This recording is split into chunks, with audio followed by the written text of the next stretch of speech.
Hello students, welcome back to SA academy. तो आइए आज स्टार्ट करते हैं क्लास 10th के economics chapter 2 sectors of Indian economy के साथ। अब आप लोगों के पास एम्पल ऑफ टाइम है, आप लोग बहुत अच्छे से अपनी प्रिपरेशन कर सकते हैं। आप लोगों के एग्जाम्स मई में होने वाले हैं, डिक्लेयर हो चुका है। एसए एकेडमी को सब्सक्राइब कीजिए, चैनल के साथ फॉलोअप में रहिए। आपकी बहुत सारी वीडियोस पिछली प्लेलिस्ट में डल चुकी हैं, आप चैनल के साथ रेगुलर रहिए और आपका बहुत आगे का कोर्स कवर हो जाएगा। आइए स्टार्ट करते हैं चैप्टर के साथ। इकोनॉमिक सेक्टर के बारे में मैं सबसे पहले आपको ये बताऊंगी कि हम बहुत सारी एक्टिविटीज़ करते हैं हमारी डेली लाइफ में, बट वो सारी की सारी एक्टिविटीज़ इकोनॉमिक इसलिए नहीं होती है क्योंकि उन सब एक्टिविटीज़ से हमें पैसे नहीं मिलते हैं। तो इकोनॉमिक सेक्टर में इकोनॉमिक एक्टिविटीज़ वो होती हैं जिनको करने के बाद हमारी नेशनल इकोनॉमी में, हमारे पूरे देश में हमारी तरफ से कुछ इनकम ऐड होती है। तो ये एक्टिविटीज़ हम बेसिकली 3 पार्ट्स में पढ़ेंगे: primary sector, secondary sector and tertiary sector. Primary sector जो होता है वो बेसिक होता है, इन सब चीज़ों का बेस एक्चुअल प्रोडक्शन जो होती है वो वहीं से स्टार्ट होती है। इसे एग्रीकल्चर बेस्ड सेक्टर भी कहा जाता है क्योंकि जो चीज़ें हम डायरेक्टली नेचुरल रिसोर्सेज को एक्सप्लॉइट करके यूज़ करते हैं वो चीज़ें प्राइमरी सेक्टर में आती हैं। इस केस में डायरेक्टली हम नेचुरल फैक्टर्स के ऊपर, नेचुरल रिसोर्सेज के ऊपर डिपेंडेंट होते हैं। अगर हमने खेती बाड़ी करनी है, we are dependent upon rainfall, हम वहाँ की सनशाइन, वहाँ क्लाइमेट पे डिपेंडेंट हैं। तो जो भी प्रोडक्ट हमें नेचुरल रिसोर्सेज को एक्सप्लॉइट करके मिलता है वो सारे प्रोडक्ट्स जो होते हैं वो प्राइमरी सेक्टर एक्टिविटीज़ के अंडर आते हैं। जैसे मिनरल्स हैं, ओर्स हैं, ये सब भी नेचुरल प्रोडक्ट्स हैं। तो माइनिंग भी नेचुरल सेक्टर से ही आती है, तो वो भी प्राइमरी सेक्टर एक्टिविटी हुई। एंड जो फार्म बेस्ड एक्टिविटीज़ हैं जैसे डेयरी फार्मिंग, फिशिंग, फॉरेस्ट्री, ये सारी चीज़ें प्राइमरी सेक्टर के अंदर ही फॉल करती हैं बिकॉज ये सब नेचुरल प्रोडक्ट्स हैं जो हमें नेचुरल बेसिस पे मिलते हैं। This is why this sector is also known as agriculture related sector. Next is secondary sector. Secondary sector को हम लोग इंडस्ट्रियल सेक्टर भी कहते हैं। इसे इसलिए कहा जाता है क्योंकि जो नेचुरल प्रोडक्ट्स हमें प्राइमरी सेक्टर से मिल जाते हैं उसके बाद उनको चेंज किया जाता है by the way of manufacturing, industrial activity के जरिए उनको बदला जाता है और उनको एक फिनिश्ड प्रोडक्ट बनाया जाता है। तो ये प्राइमरी का अगला स्टेप होता है। सिर्फ सामान प्रोड्यूस होने के बाद उसका कोई काम नहीं होता है अनटिल एंड अनलेस उसकी मैन्युफैक्चरिंग ना हो और उसको फैक्ट्री में दिया ना जाए, उसकी आगे फर्दर प्रोसेसिंग ना हो, तब तक उसका कोई काम नहीं होता है। तो इसीलिए ये सेक्टर जो है ये धीरे धीरे बहुत ज़्यादा इंपॉर्टेंस गेन कर रहा है और इसीलिए इसे इंडस्ट्रियल सेक्टर भी कहा जाता है। क्योंकि हम अगर वी आर गेटिंग कॉटन, देखो आपको एग्जाम्पल दिख रहा है आपकी स्क्रीन के ऊपर, we are getting cotton fibre from plants, तो ये प्राइमरी सेक्टर एक्टिविटी है। बट उससे कपड़ा बनेगा तभी वो कॉटन हमारे काम की होगी, तो वो कपड़ा कहाँ बनेगा? सेकेंडरी सेक्टर एक्टिविटी होगी, वो इंडस्ट्रीज में बनता है। आइए नेक्स्ट देखते हैं। Next is tertiary sector. Tertiary sector बहुत इंपॉर्टेंट है, इसे हम सर्विस सेक्टर भी बोलते हैं। Now why? Primary sector and secondary sector दोनों अपना काम कर देंगे, सामान प्रोड्यूस भी हो गया और उसके बाद वो मैन्युफैक्चर भी हो गया, बन भी गया। अब क्या, अब वो सामान तो डंप हो जाएगा अगर ट्रांसपोर्टेशन नहीं होगी तो इसका सीधा सीधा मतलब ये है कि primary sector and secondary sector activities के बाद टर्शरी जो है वो एक थर्ड स्टेप है जिसका होना बहुत ज़रूरी है। वो होगा तभी इन दोनों सामानों की डेवलपमेंट और अच्छे से हो पाएगी। ये एक्टिविटीज़ गुड्स को, प्रोड्यूस हुए हुए गुड्स को, फिनिश्ड गुड्स को, मैन्युफैक्चर हुए हुए गुड्स को आगे फर्दर ट्रांसपोर्ट करने में ट्रक से, ट्रेन से मदद करती हैं। उसके बाद जो दूर दूर ट्रेडर्स होते हैं उनसे कम्युनिकेट कैसे किया जाए, तो हमारे पास कम्युनिकेशन सर्विसेज हैं, उनसे कम्युनिकेट किया जाता है टेलीफोन या बाकी अदर मीन्स से। देन ये सब करने के लिए लोगों के पास पैसा कहाँ से आता है? सो दे बोरो मनी फ्रॉम बैंक्स। वो बैंकिंग सेक्टर जो है वो भी सर्विस सेक्टर में ही आता है। तो बहुत इंपॉर्टेंट है टर्शरी सेक्टर हमारे लिए। ये सारी चीज़ें जो हैं, इन सभी चीज़ों का एक लास्ट स्टेप होता है टर्शरी सेक्टर, जो अगर नहीं होगा तो ये सारा सामान किसी काम का नहीं होगा। सो ट्रांसपोर्टेशन, स्टोरेज, कम्युनिकेशन, बैंकिंग, ये सारी चीज़ें टर्शरी सेक्टर में ही आती हैं। सर्विस सेक्टर में हमारी काफ़ी सारी और एसेंशियल सर्विसेज भी आती हैं जो डायरेक्टली इनडायरेक्टली हमें प्रोवाइड की जाती हैं। जैसे टीचर्स हैं, वो हमें एडुकेट करते हैं, तो एडुकेशन जो है वो टर्शरी सेक्टर में आती है। डॉक्टर्स, वो हमें कोई सर्विस दे रहे हैं, वो हमें ट्रीटमेंट कर रहे हैं हमारा, तो वो भी टर्शरी सेक्टर में आएगा। वॉशरमैन, बार्बर्स, कॉबलर्स, लॉयर्स, ये सब लोग जो हैं ये सर्विस सेक्टर का पार्ट हैं। एंड इनफैक्ट ये जो टेक्नोलॉजी की वजह से डेवलपमेंट हुई है, जैसे internet cafes and ATM booths, call centres, software companies, ये सब भी इसलिए इंपॉर्टेंट होते गए हैं क्योंकि ये टर्शरी सेक्टर का पार्ट बनते जा रहे हैं। आइए अब हम कंपेयर करते हैं तीनों सेक्टर्स को, और कंपेयर करने से पहले हम सबसे पहले ये देखेंगे कि कौन सा सेक्टर हमें सबसे ज़्यादा मुनाफा देता है, प्रॉफिट देता है, कौन सा सेक्टर सबसे ज़्यादा गुड्स प्रोड्यूस करता है।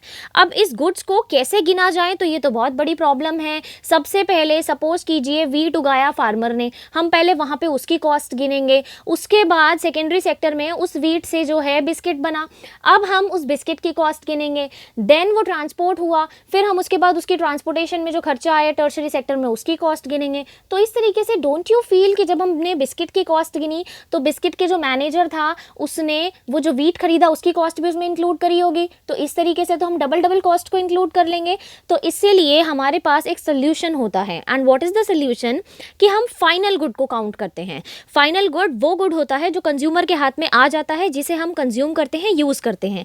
इसके बीच में हमारे पास काफी सारे इंटरमीडिएट गुड्स होते हैं, बट उन इंटरमीडिएट गुड्स को हम काउंट नहीं करते हैं। अगर हम ऐसा करेंगे तो बहुत ज़्यादा कंफ्यूजन क्रिएट हो जाती है, इसीलिए we count final goods only. हमने जो फैब्रिक निकाला, जो प्राइमरी सेक्टर से हमें कॉटन मिली, हम उसको उसका पैसा काउंट नहीं करेंगे। We will count the final good. जो फाइनल गुड ट्रांसपोर्ट होकर के कस्टमर के हाथ में चला गया शर्ट बन के, हम उसकी कॉस्ट को काउंट करेंगे और उसके बेसिस पे हम ये डिसाइड करेंगे कि कौन सा सेक्टर जो है हमें ज़्यादा प्रोडक्शन दे रहा है। अब ये जो कौन सा सेक्टर ज़्यादा प्रोडक्शन हमें दे रहा है, ये जो सम होता है तीनों सेक्टर्स की प्रोडक्शन का जो टोटल होता है, इसे हम बोलते हैं GDP. GDP means gross domestic product. ये पूरी की पूरी कंट्री में हमारे पास कितने गुड्स, कितने सर्विसेज पर्टिकुलर ईयर में कितने बिक रहे हैं वो शो करता है। और एक कंट्री की पूरी ग्रोथ जानने के लिए जीडीपी को जानना बहुत ज़्यादा ज़रूरी है। तो हमारी जो मिनिस्ट्री है वो ये डिसाइड करती है कि हमारी कितनी जीडीपी बनती है, सब चीज़ों को कैलकुलेट करके वो जीडीपी काउंट करते हैं। अब जीडीपी पे एक बड़ा असर ये भी हुआ कि हमारे जो सेक्टर्स हैं उनमें काफ़ी सारे चेंजेस आने स्टार्ट हो गए, क्योंकि जैसे जैसे धीरे धीरे फार्मिंग के मेथड्स चेंज होने लगे, एग्रीकल्चर सेक्टर थोड़ा सा प्रॉस्पेर होने लगा, थोड़ा सा डेवलप होने लगा, काफ़ी सारी एक्टिविटीज़ में ह्यूमन लेबर वहाँ पे कम हो गई और धीरे धीरे हमने देखा इंडस्ट्रियल सेक्टर भी बढ़ने लगा। तो इसकी वजह से क्या हुआ कि जो लोगों का इंटरेस्ट था वो फार्मिंग से, वो एग्रीकल्चरल एक्टिविटीज़ से थोड़ा सा निकलता गया और लोगों ने फैक्ट्रीज़ में ज़्यादा काम करना स्टार्ट कर दिया और ट्रांसपोर्टेशन सर्विसेज में, मतलब टर्शरी सेक्टर में भी ज़्यादा जाना स्टार्ट कर दिया और फार्मिंग सेक्टर से वो लोग थोड़ा थोड़ा पीछे होते गए। काफ़ी ज़्यादा शिफ्ट देखी है हमने लोगों में, जो लोग पहले प्राइमरी से सेकेंडरी में शिफ्ट हुए, सेकेंडरी से टर्शरी में शिफ्ट होते जा रहे हैं। इसकी वजह से हम ये नोटिफाई कर रहे हैं कि सर्विस सेक्टर जो है वो मोस्ट इंपॉर्टेंट बनता जा रहा है in terms of total production. Also बहुत सारे लोग जो हैं वो सर्विस सेक्टर में एम्प्लॉय होते जा रहे हैं और धीरे धीरे जो प्रोडक्शन है तीनों सेक्टर्स में मुकाबले सर्विस सेक्टर की सबसे ज़्यादा होती जा रही है। आइए अब हम प्रोडक्शन को देखते हैं कि तीनों सेक्टर्स के कंपैरिजन में हमने क्या देखा, कौन सा सेक्टर सबसे ज़्यादा है। अब देख सकते हो आप लोग कि 1973 से 74 के ग्राफ में टर्शरी सेक्टर और प्राइमरी सेक्टर लगभग एक दूसरे को टक्कर देना स्टार्ट कर रहे हैं और वहीं पे 2013 से 14 में देखो टर्शरी सेक्टर मात दे करके बिल्कुल आगे निकल गया है, दोनों पीछे छूट गए हैं। इनफैक्ट इंडस्ट्रियल सेक्टर ने थोड़ा सा डेवलप होने की कोशिश करी है, बट नहीं, टर्शरी को कम्पीट नहीं कर पाया, टर्शरी सबसे आगे निकल चुका है। तो कहीं ना कहीं इसकी वजह से हमने देखा कि टर्शरी सेक्टर अपनी इंपॉर्टेंस गेन कर रहा है। सिर्फ इसमें ही नहीं, आप नेक्स्ट ग्राफ देखिए, जीडीपी के केस में भी टर्शरी सेक्टर ने काफ़ी अच्छा कंपटीशन दिया है। 73 से 74 में भी टर्शरी और प्राइमरी टक्कर में थे, बट 2013 से 14 में टर्शरी इन दोनों से आगे निकल गया है और जीडीपी में सबसे बड़ा कॉन्ट्रीब्यूशन है। And in the scene of employment हमने क्या देखा कि सबसे ज़्यादा एम्प्लॉयमेंट थी प्राइमरी सेक्टर में 1977 से 78 में। बट मैं ये नहीं कहूँगी कि वहाँ पे प्रोडक्शन कम हो गई और टर्शरी में बढ़ गई, बट आप दूसरे पैक्ट पे नोटिस कीजिए कि वो ये साइड है कि प्राइमरी सेक्टर की जो एम्प्लॉयमेंट थी वो घट गई और टर्शरी सेक्टर की एम्प्लॉयमेंट बढ़ गई। तो इसका मतलब सीधा सीधा ये है कि टर्शरी सेक्टर कहीं ना कहीं अपनी एम्प्लॉयमेंट, अपनी इंपॉर्टेंस को बढ़ाने की कोशिश कर रहा है। और ऐसा क्यों हो रहा है, what is the basic reason behind it, इतना ज़्यादा क्यों बढ़ता जा रहा है टर्शरी सेक्टर? इसका सीधा सीधा रीज़न ये है कि पहले हमारी कंट्री में इतनी सर्विसेज की ज़रूरत नहीं थी, बट आज के टाइम पे हमारी कंट्री में hospitals, educational institutions, post offices, telegraph services, police stations, courts, बहुत सारी ऐसी चीज़ें हैं जिनकी ज़रूरतें बढ़ती जा रही हैं और इसकी वजह से ज़्यादा सर्विसेज आती जा रही हैं। Next very important thing is हमारा एग्रीकल्चर और इंडस्ट्री डेवलप हो रहा है। तो जब ये सब चीज़ें डेवलप होंगी तो उसके बाद ट्रेडिंग बढ़ेगी, ट्रांसपोर्टेशन बढ़ेगी, स्टोरेज बढ़ेगी और ये सारी की सारी चीज़ें टर्शरी सेक्टर में आती हैं, इसीलिए इंपॉर्टेंस बढ़ती जा रही है। And third very important thing is कि जो इनकम लेवल है वो इनकम लेवल बढ़ रहा है। जैसे जैसे लोगों का इनकम लेवल बढ़ता जाता है ना, उनकी डिमांड्स बढ़ जाती है ना, थोड़ी सी लग्जूरियस लाइफ जीने का मन करता है। तो अब लोगों को शॉपिंग मॉल्स में भी जाना है, अब प्राइवेट हॉस्पिटल्स में जाना है, अब टूरिज्म में भी लोगों का इंटरेस्ट आ गया है। इसकी वजह से ऐसी सर्विसेज भी बिग सिटीज़ में स्पेशली ज़्यादा बढ़ती जा रही हैं। And fourth very important thing is कि हमने पिछले डिकेड्स में ये देखा है कि बहुत सारी न्यू सर्विसेज आने लगी हैं, और उनमें सबसे इंपॉर्टेंट है इंफॉर्मेशन टेक्नोलॉजी, कम्युनिकेशन। ये बहुत ज़्यादा इंक्रीज हो गया है, जिसकी वजह से हमारी सर्विसेज और ज़्यादा एक्सपैंड होती जा रही हैं। So this is a remarkable fact कि इंडिया में टर्शरी सेक्टर ने बहुत इंपॉर्टेंट जगह बना ली है अपनी, और ये बेसिक रीजंस हैं जिसकी वजह से टर्शरी सेक्टर बहुत इंपॉर्टेंट हो गया है।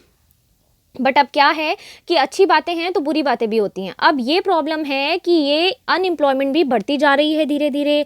ऐसा होता है कि हम ये देखते हैं कि लोग एम्प्लॉयड हैं बट वो होते नहीं हैं, जो दिख रहा होता है ना वो होता नहीं है। ये मैं कैसे होता है आपको बताती हूँ कि एग्रीकल्चर में हम ये देखते हैं कि काफ़ी सारे लोग जो हैं वो एक ही फील्ड में काम कर रहे होते हैं, but you know what students, वहाँ पर उनकी ज़रूरत नहीं होती है। एक ही फील्ड में 15 बंदे काम कर रहे हैं, आपको इमेज में भी नज़र आ रहा है, बट उनकी ज़रूरत नहीं है, वहाँ पर सिर्फ 4 लोगों से काम हो सकता है। और सबसे इंपॉर्टेंट बात यह है कि अगर वहां से हटा दिया जाए ना कुछ बंदों को, तो भी काम में कोई कमी नहीं होगी, प्रोडक्शन उतनी ही होगी और काम भी उतना ही होगा। तो इसलिए ये जो सिचुएशन होती है ये होती है अंडर एम्प्लॉयमेंट। अंडर एम्प्लॉयमेंट का मतलब है कि हमें दिख रहा है कि उस बंदे के पास जॉब है, बट क्लियरली बात तो ये है कि उसकी जॉब की जरूरत वहां पे नहीं है, उसको कोई पैसा नहीं आ रहा है उस जॉब से। ये क्लियरली विजिबल है कि ये डिस्गाइज्ड अनएम्प्लॉयमेंट है। वो वहां पे काम कर रहा है, पर वो जो काम वहां पे कर रहा है उसके काम की वहां पे जरूरत ही नहीं है। और ऐसी एम्प्लॉयमेंट हर जगह पर है। अगर ऐसी सिचुएशन रूरल एरियाज में है तो ऐसी सिचुएशन अर्बन एरियाज में भी है। अर्बन एरियाज में भी हम देखते हैं कि बहुत सारे ऐसे लोग हैं, कैजुअल लेबर्स हैं, जिनको या तो कभी कभी काम ही नहीं मिलता है, जब काम मिलता है तो उनको बहुत इनएप्रोप्रिएट काम मिलता है, उनको खाली बैठना पड़ता है। और सबसे बड़ी ऐसी सिचुएशन फेस कर रहा है एडुकेटेड यूथ। एडुकेटेड यूथ को काम नहीं मिलता है, अगर काम मिलता है तो उनके पोटेंशियल, उनके कैलिबर के हिसाब से नहीं मिलता है। And all these things comes under employment and the situation of disguised unemployment. अब देखते हैं कि इतनी प्रॉब्लम चल रही है तो इस प्रॉब्लम को सॉल्व कैसे किया जाए, कैसे ज़्यादा से ज़्यादा एम्प्लॉयमेंट क्रिएट की जाए। गवर्नमेंट को ऐसा क्या करना चाहिए कि ये सिचुएशन सॉल्व हो जाए और ये सारी चीज़ें हट जाएं और एम्प्लॉयमेंट सबके पास बहुत ज़्यादा हो। अब इसके लिए गवर्नमेंट बैंक से ये कह सकती है कि बैंक ज़्यादा से ज़्यादा लोन्स प्रोवाइड करें, स्पेशली फार्मर्स को, ताकि वो लोग वहाँ पे अच्छे से वेल्स कंस्ट्रक्ट कर सके, अपने लैंड्स को इरीगेट कर सके, उनको वहाँ पे ज़्यादा बंदे खड़े करने की ज़रूरत ना हो। डैम्स की कंस्ट्रक्शन की जा सकती है जिसकी वजह से इंप्लॉयमेंट अपॉर्चुनिटीज़ बढ़ाई जा सकती हैं। रूरल रोड्स और ट्रांसपोर्टेशन अच्छा किया जा सकता है जिसकी वजह से फार्मर्स अपनी क्रॉप्स बेचने के लिए दूर दूर आ सकते हैं।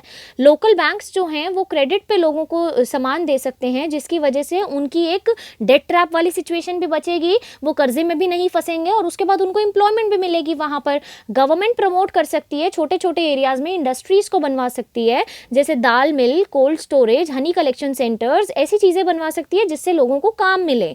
ज्यादा से ज्यादा स्कूल खुलवाए जा सकते हैं ताकि एम्प्लॉयमेंट हो, टीचर्स की भी हो, बिल्डर्स की भी हो, peons and many other staff. और इसके साथ साथ हम हेल्थ सर्विसेज को भी इंप्रूव कर सकते हैं, डॉक्टर्स, नर्सेज, हेल्थ वर्कर्स, इन सब की भी जरूरत होगी।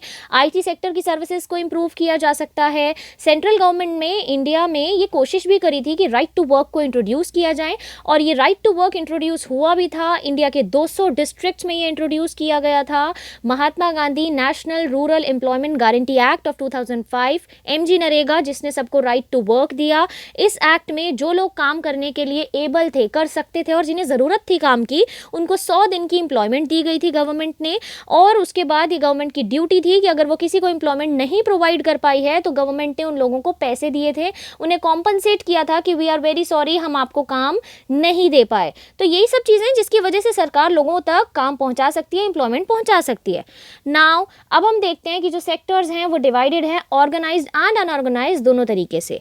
ऑर्गेनाइज सेक्टर कौन सा होता है, आप लोगों को NCERT बुक में 2 स्टोरीज भी दी गई हैं, कांता और कमल की, जिसमें वो डिस्कस कर रहे हैं कि दोनों का ऑफिस कैसा है, दोनों कैसी जगह पर काम करते हैं, क्या टाइमिंग्स है उनकी, उनको कैसे सैलरी मिलती है, छुट्टी दी जाती है या नहीं दी जाती। तो बेसिकली कांता जो है वो एक ऑर्गेनाइज सेक्टर में काम करती है, और ऑर्गेनाइज सेक्टर में वो जगह आती हैं जो एंटरप्राइजेस होती हैं, जहाँ पे एम्प्लॉयमेंट प्रॉपरली रेगुलरली टर्म्स पे होती है, वो गवर्नमेंट रजिस्टर्ड जगहें होती हैं, वहाँ पे रूल्स रेगुलेशंस को फॉलो करना होता है। रूल्स रेगुलेशंस जैसे कि कुछ एक्ट हैं, factories act, minimum wages act, payment of gratuity act, shops and establishments act, इनके अकॉर्डिंगली जो सेक्टर्स अपना काम करते हैं वो ऑर्गेनाइज सेक्टर में आते हैं। वो फॉर्मल प्रोसेस एंड प्रोसीजर से अपना काम करते हैं, वहाँ पे जो लोग एम्प्लॉयड होते होते हैं, उनको प्रॉपर तरीके से काम करना होता है, उनको खुद की रजिस्ट्रेशन भी करानी होती है, उनको वहाँ के प्रॉपर नियम फॉलो करने पड़ते हैं। जो वर्कर्स होते हैं वो अपनी सिक्योरिटी इंजॉय करते हैं भाई। ऐसा नहीं हो सकता वहाँ पे कि कभी भी मालिक उठ के आएगा और कहेगा चलो निकलो, क्योंकि वो ऑर्गेनाइज सेक्टर है, वहाँ पे उनका जो टेन्योर है वो फिक्स्ड है, उनके वर्किंग आवर्स फिक्स्ड हैं। अगर वो ज़्यादा काम करते हैं तो उनको उसके लिए बोनस मिलेगा, उनको ओवर टाइम का पे मिलेगा, और उनके पास ये बेनिफिट्स भी हैं कि उनको पेड हॉलीडेज भी मिलते हैं, उनको प्रोविडेंट फंड दिए जाते हैं, ग्रेचुइटीज़ मिलती हैं, मेडिकल बेनिफिट्स उनको मिलते हैं, अच्छी कंडीशंस वहाँ में मिलती हैं, ड्रिंकिंग वाटर, सैनिटरी कंडीशंस अच्छी होती हैं, सेफ एनवायरनमेंट होता है। बट वहीं दूसरी तरफ कमल जो है वो अनऑर्गेनाइज सेक्टर में काम करता है, और अनऑर्गेनाइज सेक्टर जो है वो छोटे छोटे स्कैटर्ड यूनिट्स होते हैं जो गवर्नमेंट कंट्रोल के अंदर नहीं होते हैं। वहाँ पे रूल्स एंड रेगुलेशंस अपने खुद के बनाए होते हैं, कोई फॉलो नहीं करता। जॉब्स जो हैं वो लो पेड होती हैं, इरेगुलर होती हैं, ओवर टाइम का, पेड लीव्स का, हॉलीडेज का कोई प्रोविजन नहीं है, एम्प्लॉयमेंट भी सिक्योर नहीं है। मालिक को गुस्सा आएगा, बोलेगा चल निकल, वो काम नहीं करवाते हैं। वहाँ पे फार्मर्स या कोई भी काम करता है, कोई भी वर्कर है, लेबर है, कैजुअल वर्कर है, वो फिक्स्ड टेन्योर नहीं होता। उनसे कभी भी बोल जा सकता है कि आप काम छोड़ के जाइए, उनसे कभी भी बोला जा सकता है कि एक्स्ट्रा काम कीजिए, उनको उसके भी पैसे नहीं मिलते हैं। उनको छोटी छोटी जगह पर जॉब करना पड़ता है जहाँ पे उनके पास proper sanitary conditions, drinking water, health safety conditions भी नहीं होती हैं। तो नाउ क्वेश्चन हियर अराइजेस कि ये लोग जो अनऑर्गेनाइज सेक्टर में काम कर रहे हैं, क्या इन्हें ऐसे ही काम करने दिया जाए? नहीं, इनको थोड़ा बहुत इंप्रूवमेंट करना चाहिए। ऑर्गेनाइज सेक्टर को ज़्यादा से ज़्यादा जॉब्स ऑफर करनी चाहिए, एम्प्लॉयमेंट अपॉर्चुनिटीज़ बढ़ानी चाहिए, धीरे धीरे एक्सपैंड करना चाहिए, कुछ ऐसी स्ट्रैटेजीज़ को अडॉप्ट करना चाहिए जिसकी वजह से इतने कड़े कानून ना हो कि जो लेबरर्स हैं वो ऑर्गेनाइज सेक्टर तक आ ही ना पाएँ। रिजल्ट ये होना चाहिए कि लार्ज नंबर ऑफ लोग जो हैं वो ऑर्गेनाइज सेक्टर में काम करने के लिए आएँ, ताकि उनकी अर्निंग्स इतनी कम ना हो, उनकी जॉब इरेगुलर ना हो, उनको प्रॉपर बेनिफिट्स मिल पाएँ। 1990s से हम ये देख रहे हैं कि बहुत ज़्यादा कॉमन हो गया है, वर्कर्स को अनऑर्गेनाइज सेक्टर में काम करना पड़ता है, गंदी अर्निंग्स, उनको इतनी कम वेजेस मिलती हैं, गंदी जगह पर काम करना पड़ता है, और उनको कभी भी कह दिया जाता है कि निकलो। ज़्यादातर वही लोग काम करते हैं जो बिल्कुल ऐसी सिचुएशन में पहुंच जाते हैं कि हमारे पास कुछ भी नहीं है। स्मॉल और मार्जिनल फार्मर्स होते हैं, शेयर क्रॉपर्स होते हैं, आर्टिसंस होते हैं, एग्रीकल्चरल लैंडलेस लेबरर्स होते हैं, उन लोगों को ही ऐसी जगह पे काम करना चाहिए। तो गवर्नमेंट को ऐसी अपॉर्चुनिटीज़ उन्हें देनी चाहिए कि उनको सेफ गार्ड किया जा सके। अर्बन सेक्टर्स में उनके लिए ज़्यादा से ज़्यादा अपॉर्चुनिटीज़ बनानी चाहिए, स्मॉल स्केल इंडस्ट्रीज़ होनी चाहिए, कंस्ट्रक्शन वर्क्स में उनको ज़्यादा काम दो, गारमेंट मेकर्स, रैग पिकर्स, जगह जगह पर उनको काम देना चाहिए, ताकि जो कैजुअल वर्कर है वो रूरल और अर्बन एरिया में दोनों जगह पे उनको प्रोटेक्शन दी जाए। मेजॉरिटी ऑफ वर्कर्स जो हैं वो शेड्यूल कास्ट और शेड्यूल ट्राइब्स होने की वजह से भी ये प्रॉब्लम फेस करते हैं, और बैकवर्ड एरिया का होने की वजह से उनको अनऑर्गेनाइज सेक्टर में काम करना पड़ता है। तो ये सोशल डिस्क्रिमिनेशन यहाँ पे नहीं होना चाहिए और उनको यहाँ प्रोटेक्शन मिलनी चाहिए। आइए अब बात करते हैं हमारे चैप्टर के लास्ट टॉपिक के बारे में, which is the sector division on the basis of ownership, public sector and private sector. Private sector और पब्लिक सेक्टर तो नाम सुन के पता चल रहा है, बहुत ईजी है। प्राइवेट सेक्टर वो होते हैं जो भी सेक्टर या जो भी इस्टेब्लिशमेंट किसी प्राइवेट इंडिविजुअल के हाथ में होती है, और पब्लिक सेक्टर वो होता है जिसमें कोई भी इस्टेब्लिशमेंट, कोई भी फैक्ट्री, कुछ भी चीज़ है वो गवर्नमेंट के हाथ में है। तो गवर्नमेंट के हाथ में जो चीज़ होगी उसमें क्या होगा? लिमिटेड जॉब्स होंगी, जॉब सिक्योरिटी होगी लोगों के पास।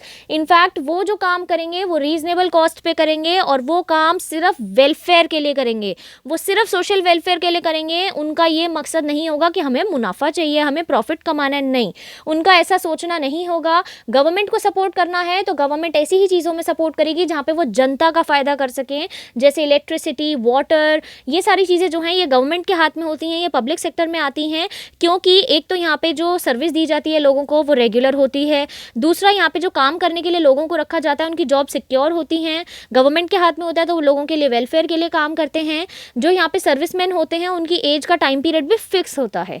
बट वहीं पे अगर हम प्राइवेट सेक्टर में देखते हैं तो किसी प्राइवेट इंडिविजुअल के हाथ में ये जगह होती है, अनलिमिटेड जॉब्स देते हैं, अनसिक्योर जॉब्स देते हैं, कभी भी निकाल सकते हैं क्योंकि उनके पास अनलिमिटेड बंदे हैं, किसी से भी काम करवा लेंगे, अनलिमिटेड वर्क्स होते हैं, अनलिमिटेड टाइम पीरियड होता है, कितना भी टाइम पीरियड पे वो काम कर सकते हैं, 90 साल तक के भी हो जाए तब भी वो काम पे रह सकते हैं, कोई प्रॉब्लम नहीं है। क्योंकि प्राइवेट इंडिविजुअल्स जो काम करते हैं वो सिर्फ प्रॉफिट मेकिंग काम करते हैं। कोई भी गलती आप करिए वहाँ पे आप 1 मिनट में जॉब से फायर कर दिए जाएंगे, क्योंकि कोई प्रोविजन नहीं है, वो अपने खुद के करता धरता है, वो अपना काम खुद निकालेंगे। तो वो इसी तरीके से काम करते हैं कि उनका प्रॉफिट हो और वो किसी भी तरीके से सोशल वेलफेयर से लिंक्ड नहीं है। So this is not the end of the chapter students. अभी हमारे पास एक बहुत इंपॉर्टेंट चीज बची हुई है, होमवर्क क्वेश्चंस। फटाफट से कमेंट सेक्शन ओपन कर लीजिए और जल्दी से कमेंट करना स्टार्ट कीजिए। Question 1, how many days of employment was guaranteed under MG NREGA act. जिसने वीडियो ध्यान से सुनी होगी उसे पता होगा। Question number 2, which sector has emerged as the largest producing sector in India. Question number 3, tertiary sector is also known as, very easy. Question number 4, in private sector ownership lies in the hands of. फटाफट बताओ, बहुत general questions हैं। I hope आप लोगों को video पूरी समझ में आ गई होगी, चैप्टर की अंडरस्टैंडिंग बहुत बेटर होगी। कोई भी डाउट है, सजेशन है तो कमेंट बॉक्स में आइए, इन क्वेश्चंस के आंसर्स कीजिए, वीडियो को लाइक कीजिए, चैनल सब्सक्राइब कीजिए, शेयर कीजिए एंड कमेंट कीजिए। Thanks for watching friends.